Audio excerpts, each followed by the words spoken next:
കേരളത്തിലെ ആൾക്കാർക്ക് പൊറോട്ടയും ബീഫാണ് കോമ്പിനേഷൻ എങ്കിൽ എനിക്ക് പൊറോട്ടയും ഇക്കാണെന്ന് കടലക്കറിയാണ് കേട്ടോ. ചിലക്കത് പുട്ടും കടലക്കറിയാവാം, നൂലുപുട്ടും കടലക്കറിയാവാം. പക്ഷേ ഈ പൊറോട്ടയും കടലക്കറി നിങ്ങൾ ലൈഫിൽ എപ്പോഴെങ്കിലും ഒരിക്കലും ട്രൈ ചെയ്ത് നോക്കണം. അത്രയ്ക്ക് ടേസ്റ്റാണ്.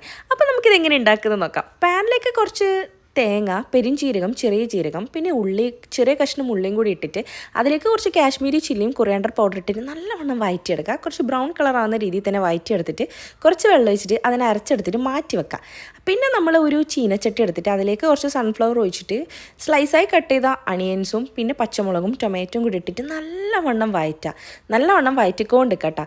അതിലേക്ക് നമ്മൾ വേവിച്ച് വെച്ച ഒരു 6-7 വിസിൽ ഞാൻ വേവിച്ച് വെച്ച കടലയാണ്. അത് നമ്മൾ അതിൻ്റെ വെള്ളത്തോടു കൂടി ഒഴിച്ചിട്ട് നല്ലവണ്ണം വേവിച്ചെടുക്കുക. കുറച്ച് മഞ്ഞൾപ്പൊടി അതിലിടുന്നുണ്ട് കേട്ടോ.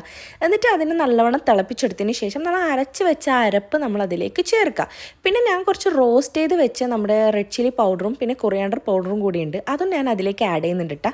അത് കുറച്ച് നിങ്ങൾ അളവിനനുസരിച്ച് ഇടാം. പിന്നെ കുറച്ച് കടലേനെ മാറ്റി വെച്ചിട്ടുണ്ടായിരുന്നു, അത് ഞാൻ അരച്ചിട്ട് അതിലേക്ക് ഒഴിച്ചിട്ട് പിന്നെ കുറച്ച് വെളിച്ചെണ്ണയിൽ നമ്മുടെ കടുകും പിന്നെ ജിഞ്ചർ ഗാർലിക്കും ഈ ചെറിയ മുളകും കൂടി ഇട്ടിട്ട് നല്ലവണ്ണം താളിച്ചങ്ങ കറിയിലേക്ക് ഒഴിച്ചിട്ട് നിങ്ങൾ എന്തായാലും ട്രൈ ചെയ്ത് നോക്കാം.